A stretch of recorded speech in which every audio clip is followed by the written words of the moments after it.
everybody. This is Millie in the City for Beyond Me, the show. And woo, do I have a treat for you today?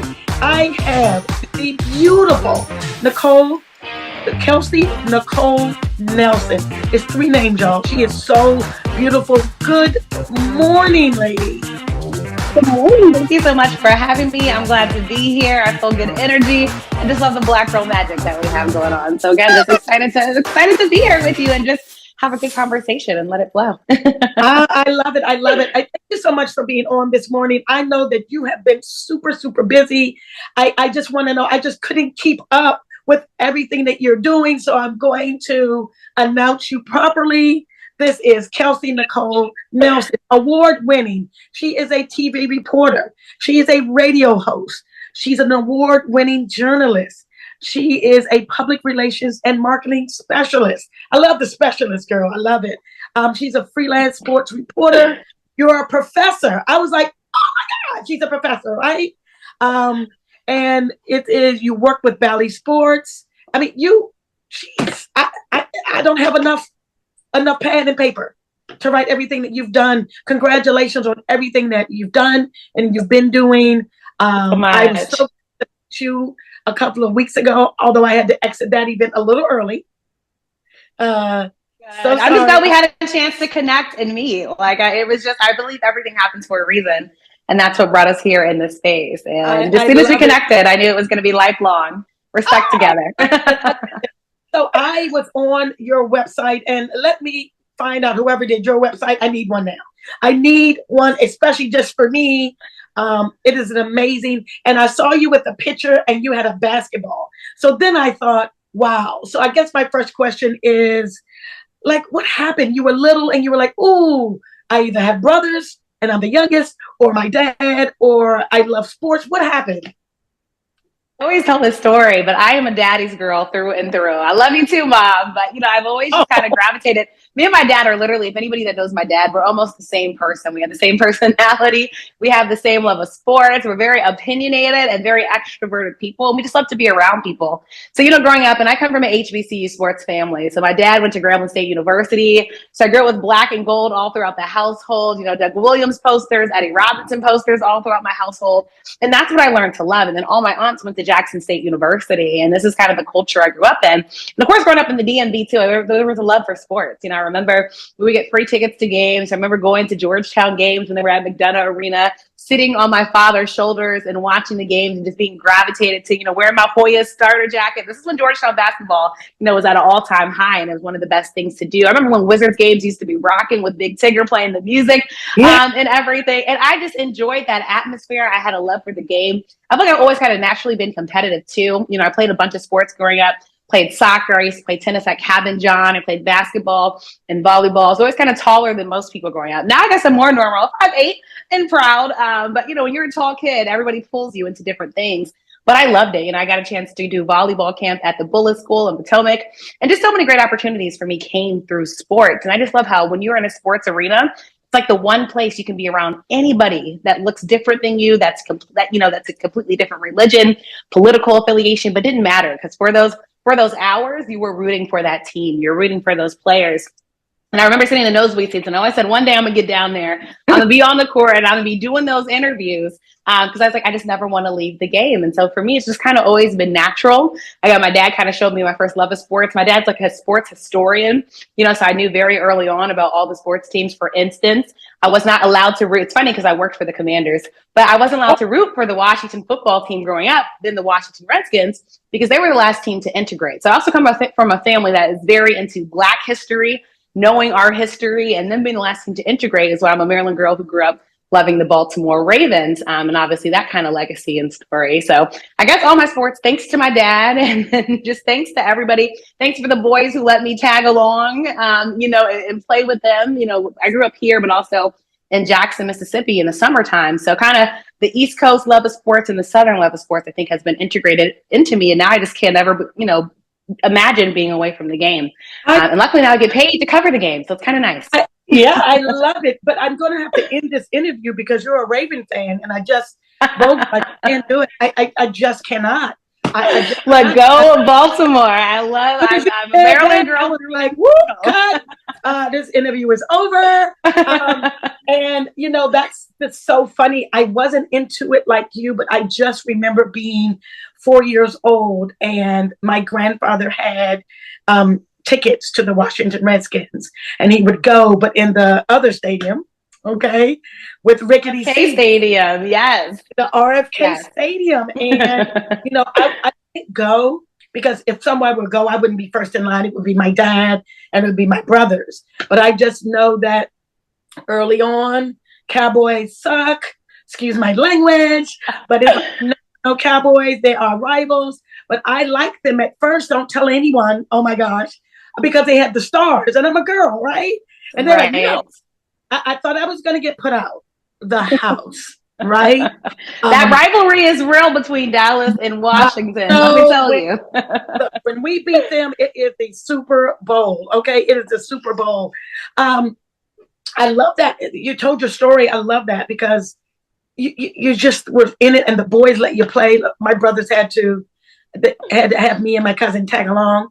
And so I am there. I was like, I'm going to be playing. I went to Boys and Girls Club. I was always the last girl in dodgeball. Anything we did, I was and earned respect. But it was a really great lesson for me too, because obviously in the job I do, I have to usually go into rooms with mostly men and make sure that I earn that respect and that, you know, I keep that respect. And so I think those early lessons, you know, obviously helped me a bunch. And me and my sister have a 9-year age gap. So it was just me for a long time. And, you know, again, when you grow with your dad, you know, when your dad is like your inspiration, it's not weird for you to be that girl that's with the boys, you know, and playing with the boys and then treating you like one of the guys.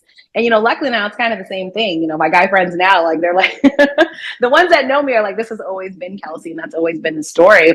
But, you know, you learn so much too, you know, from those different experiences. And even now, you know, so we watch the games together, we play video games, but we'd also actually go outside and play. Like, it kills me now when I pass the playground and I don't see kids playing. I think that's such a huge part of childhood. You got to get outside. You got to get bumps and bruises. I still have bumps and bruises till this day that I sustained as a kid, but it's part of growing up and you learn so much, you know, through playing sports. And even now, like, you know, one of the things too that sports have taught me, I grew up with an uncle that had Down syndrome. I do a lot of work with Special Olympics now. So also early on as a kid, I learned about the importance of including everybody, you know, in sports, what intellectual disabilities are, and just how to make sure people feel welcome of all backgrounds, you know, gender, sizes, whatever they are. So that's also huge to me. And that's why, again, I love sports. It's probably one of the most inclusive things that we have in the society. And I agree. And it's so funny, you go past the playground, and it's just not the same anymore. And like I said, I had to tag along, but everybody played. And so we created these games. And everybody was included, brown, purple. And so, you know, racism is unfortunately kind of passed us a little bit because we really didn't know if you're purple. I was the last one picked in those games. I played flag football with the sock in my.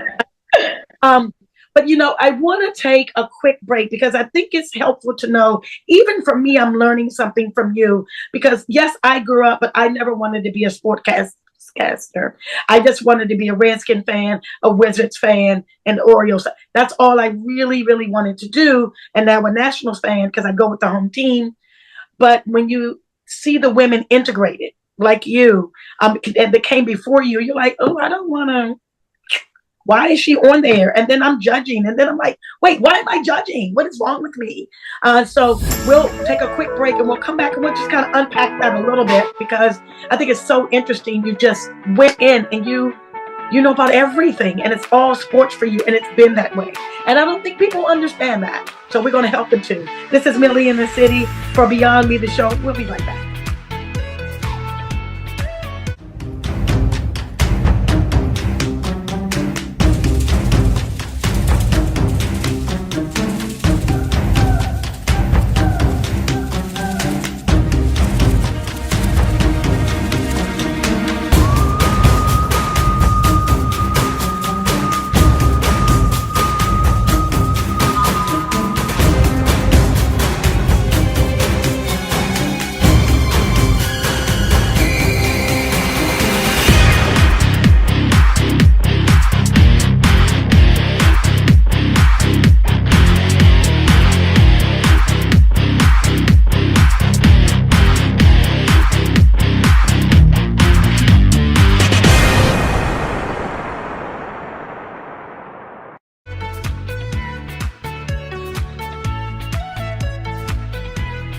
Welcome back. This is Millie in the City for Beyond Me, the show, and I have the beautiful, award-winning Kelsey Nicole Nelson. Thank you so much again for speaking with me today. I really appreciate it. This has been awesome.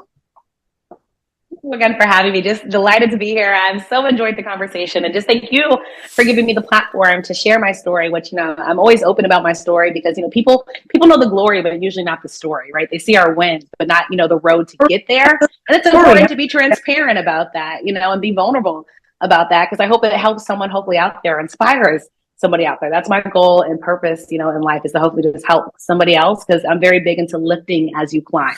Always lifting as you climb, and we stand on the shoulders of giants. To whom much is given, much is required. So that's why, I just love opportunities like this. And much has been required of you, and you have taken it on. I'm telling you, I did not have enough paper and pen to write everything that you've done. But before the break, we were talking about kind of background and how you got into it. I know that I myself have been a sports fan. My second favorite team is the San Francisco 49ers. But you got to remember Joe Theismann. You've got to remember, it just left me for the San Francisco 49ers. What was his name? Oh my gosh. It's going to come back. It's going to come back. It's going to come back to me. Joe Montana. Joe Montana, right. So that was Vogel Hill. So Joe Montana and those people. So I saw all of that. And my favorite movie is Any Given Sunday. And you're just like, Sunday, yes. Every day. But I didn't see the women on. Yes, I saw Robin Roberts. Yes, but that was it. Yeah. And then once women started getting on, I'm like, but I didn't know their background. So to hear your background, how hard was it? Do you feel like to be taken seriously, to be the only woman in the room, and just to break the barrier? Yeah, and I think the barrier, is still being broken. Unfortunately, we still live in a divisive time, where there's some people who still, and especially being a Black woman, let me say this: when you're a Black woman in sports, you're facing, multiple things. You're facing the racism, and you're facing the sexism side of the industry. And, the Malcolm X quote that lives rent free in my head is, the most disrespected and unprotected person in America is the Black woman. And especially when you're trying to enter a sports space that for so long has been dominated by white men, and kind of the good old boys club. When you look different, people almost have to, I think this is what life is so much about, so many people wanting to find a seat at the table. But I think for me, what it's really been is, I'm not going to wait for anybody to offer me a seat at the table. I will build my own. Luckily, I'm a woman of faith, and I believe God has given me the tools to be able to create my own table and to welcome others to that table. So they're able to not only just bring up chairs to that table, but to put their elbows down, to get comfortable at that table, and to have space to breathe at that table and to be listened to and taken seriously at that table. And, and I think for me, starting my career in the nation's capital, right, the most powerful city, in the world, and so many sports greats have come here. And I remember starting here, everyone said, Kelsey, if you want to make it in DC, you're going to have to leave. But it didn't make sense to me. Why would I leave if I'm already here, if I know the culture here, if I grew up with the sports teams here? So I think, taking on that challenge was huge for me. But, for me, it was always like, how do I better myself? So one of the best things I did when I was in college, I applied for a NASCAR diversity internship. I said, you know what, everybody's applying to these sports jobs. How do I make myself stand out, and how do I make myself look different? And so I was like, NASCAR, this is going to be great, because one, I really don't know much about NASCAR. And then two, being a Black woman in that space, that's going to look different on my resume. So one of the best things I did, I got accepted to the internship. I actually moved to Charlotte, North Carolina, and I worked out of the Charlotte, North Carolina office. And I was there in our integrated marketing and communication. So basically what my job was I was booking NASCAR drivers for AM radio shows, FM radio shows, and non-conventional manners. So like booking them on hip hop shows and, things like that, trying to introduce them to new audiences. And it was such a great experience. I got a chance to go to my first NASCAR races. And then one of the best things I did, because I'm always like, I'm never just going to do the job you tell me. I'm always going to find a way that I can do more. I'm never satisfied. So I used to go sit and listen to the Sirius XM NASCAR tapings. And I'll never forget, I kept sitting there, kept learning, asking questions of the broadcasters. And one day there's a man named Chocolate Thunder, and he invited me on the NASCAR broadcast. And I'm like shaking. I'm like, oh my God, I'm about to go live on AR, and talk about NASCAR. But it was one of the best opportunities And it also just shows, that people are always watching you, in rooms. And, I became the lead NASCAR intern. I would plan our lunch and learns. And, I think that's why it's so important to not only just do a job, but do it to the best of your abilities and do it beyond, always, there's nothing wrong with being an overachiever in anything. And so I think that was one of the best experiences I did. I did about 15 internships in college. I was always working, Yep. like after, it, was important, but not only in sports, I did internships in politics. I remember I was a moderator for this debate show. We'd have different, people from different industries, political members, lobbyists come in, just all these really intelligent people. And I was the moderator and I would get a chance. And that was really great skill because especially as a female, you got to know when to interject and also how you can cut in a polite way and get your point across. And that was one of the best things I did. And that was in a political sphere. And the great thing about sports is it touches everything. I did internships in education. What does every athlete have? A foundation or a way to give back. So I think I was really able to well-verse myself. Then I was able, of course, to go to the University of Maryland. Yes, Fear the Turtle and go Terps. Yes. So I had a chance to cover their great teams. And then I decided when I was in, after Maryland, I wasn't getting the opportunities I wanted. They kept trying to send me to these small marketplaces and I just know myself. And I was like, I just don't think that's going to work out. I don't know how long I'm going to be there. So that's when I decided to go to grad school at Georgetown. And that was one of the best opportunities I did. Little did I know getting my master's degree would open my teaching kind of professor life, right? But that wasn't the goal or plan. But that's the great thing about life. You never know what's going to happen. But then also at Georgetown, I had a chance to intern for the athletics department. I had a chance to meet the Thompson family. This is the Thompsons, were controlling Georgetown basketball and just really and then I was helping with their annual fund and fundraising. So I got to really learn the business side of sports, to meet the donors. And this is pre-NIL, learning the money aspect of sports. And then just the connections that you make. And I started freelancing. One freelance gig turned into another. I was doing kind of local television, CTV out in Prince George's County, just again, raising my hands for opportunities and, covering high school sports first. That turned into professional sports. More people got to know me, more people got to refer me. And that's kind of honestly how I fell into the freelance business, because opportunity came after opportunity came. So I think the biggest thing now I've been able to find my way in a male-dominated industry is one, I think the work speaks for itself. I don't care what anybody says, hard work and your work ethic will speak for itself. And so I think when people see me in a room, they're able to know that's Kelsey Nicole Nelson. She's done, X, Y, Z. And I have people, that are luckily, I've made allies and advocates in this industry that also speak highly of me. But then too, I just stay focused on the job I'm there to do. When I go into a room, I'm going to go into a room confident with my head held high. When you do the job that you're supposed to do, people will respect that. And when you know yourself, others will respect that too. I think the biggest thing is just staying true to myself, being authentic to me. And then again, just doing good work. And also, just making sure that I'm an open individual. It's sad that, you have to make people feel comfortable with you. But I think when people, I'm very open. I'm very, I think people just realize Kelsey is here to do a job. But I'm also nice to everybody, that I talk to. I'm never rude. And I mean this for a fact. I talk to the ushers, the security guards. Yes. If I pass by you, I'm going to be speaking to you. We're probably going to have a conversation. And so I think people will also respect that. But also I think the biggest thing has just been my grind and my hustle. I will outwork you. I think my work ethic is compared to none. I'm always working, always trying to establish these relationships. And I think with that, you kind of start to earn the respect. And honestly, now a lot of my opportunities come from people that don't look like me.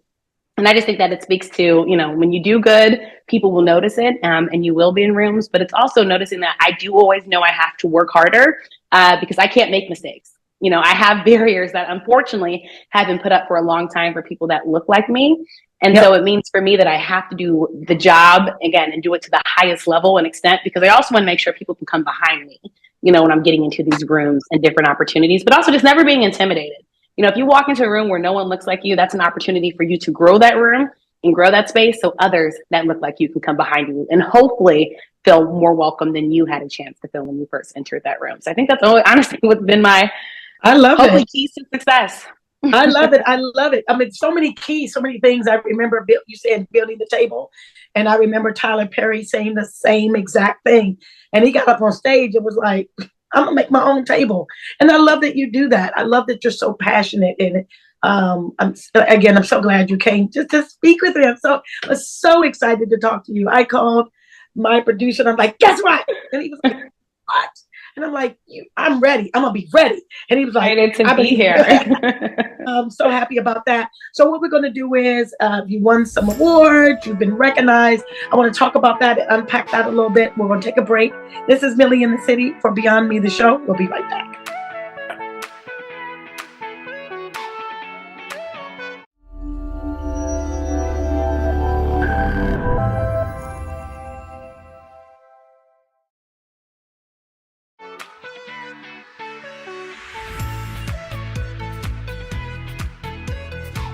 Welcome back. This is Millie in the City for Beyond Me show. We have been talking to the beautiful award-winning sportscaster extraordinaire, Kelsey Nicole Nelson. Oh, so much fun. This has been so much fun. You're such an amazing person. And I am just so happy to speak with you today. Just delighted and excited to be here and just talk with you and your listeners. And I hope, somebody can take something from this. Always the goal. Always the goal. I'm taking something from this. Look, that's, I love that. I have interviews where I can take something from it. I've done a lot of interviews over the last 6 years. I've done a lot here, elsewhere. I've done a lot. My biggest one, I loved it. But, and one I cried on. I interviewed, what is going on with me today? It's the allergies. I will get back to that. I want to know, who did you just get a chance to interview in your mind? You were like, I do not believe I'm here. Back to Super Bowl this year, and I had a chance to interview Robin Thicke, and that was just, I grew up, I love his music, and obviously his story about his dad, and just everything about Robin Thicke. So it was great, because I remember, during Super Bowl, if you've done red carpets, they try to rush people through, and I remember he told the publicist, no, I'm good, I'm gonna talk to her. And that's just always a good feeling, you're doing your job well, when they want to stay there and talk to you and don't care about anything else going on.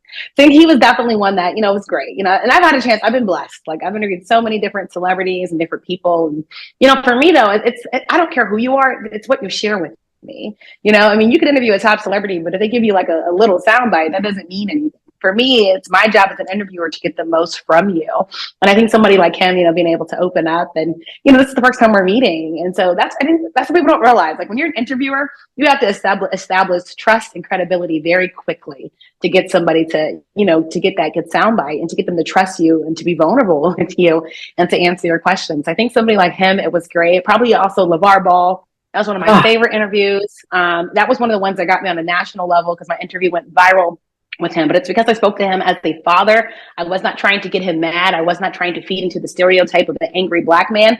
I just wanted to speak to him one-on-one. What is it to be a Black dad, to want the best for your children and kids, and to also teach your kids early the power of the Black dollar and entrepreneurship. I just got back from Tulsa, Oklahoma. I just spent 4 days on Black Wall Street, and I think people don't realize enough how powerful we are in our own right as Black folks with our economic sense. So just to have a chance to speak with him and what it was to build his family empire, which is also an incredible opportunity. Oh my God. I love that. And it's so funny you're in Tulsa. It's only funny to me because I am watching the Tulsa King. And look at that. There's a couple of people that I look in so many different ways after they've done a series, because I'm also watching Yellowstone. Yeah, I just started watching Yellowstone too. I like Yellowstone. Oh my God. Wait till you get, I never wanted to be a white woman, but in this particular case, I love me some Yellowstone. I was I've been missing out. I'm catching up to shows now, because usually news and sports are what I'm watching, but I'm trying to get more hip onto, shows. Because I've been missing out in Yellowstone. I see I'm you've been catch up on a lot, and off air I would tell you some of the things I've been watching, and it just I need to, This Is Us. If you can't be a better person after watching this show, then you've missed it. Those kind of things. I'm watching 911 now with Angela Bassett. 911, yes. just an age, but if you're not watching a show and it doesn't teach you anything, and you're not willing to learn, I think you really missed it. So what I'd like to do is, I was going to go to your sports media person of the year, WKYS top 30, under 30. You've done all of that, but I wanted to play a little itty bitty game with you. Okay. And it's called Kelsey Said, what she said. You ready? Me. I thought about this last week. So the first thing that comes to your mind when I mention the following things, okay? So as Kelsey said, like I said what I said, and Kelsey said what she said, okay? You ready? First thing that comes to mind. Ready. Okay. Ready? Yeah. The Denver Nuggets. The Denver Nuggets. Championship. First championship in 47 years. I have to say that. Finally, they came over the hump. All right, I'm gonna trip you up. Simone Biles.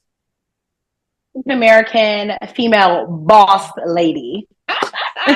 Okay, Angel Reese. Ooh, Maryland made a Maryland girl who and got LSU a championship. Okay. Draft week. Just the NFL dreams coming true. Dreams coming true. Jamie Foxx. Oh, just prayers, and just hope he is doing well and okay. Tina Turner. Oh my God. Icon, legend, and one of my inspirations. Big hair, don't care. Right? Let me just fix my hair. Go music. Ooh, DC. Part of the culture. All right, I got one for you. Moco County. Oh my God. Montgomery County Sports Hall of Fame board that I just joined. Woo woo. So very proud to be a Moco girl. Okay, so I was gonna ask you about the Washington Commanders, but you know what? Never mind. Scratch that one. Baltimore. Well, I was gonna say you could do Commanders because I would have said Doug Williams. We had our first Black quarterback to start and win a Super Bowl. So okay, and they have something where you can meet Doug Williams, and I'm like, I want to go. Oh my goodness! All right, Grambling State University's own. Had to shout out Doug for HBCUs.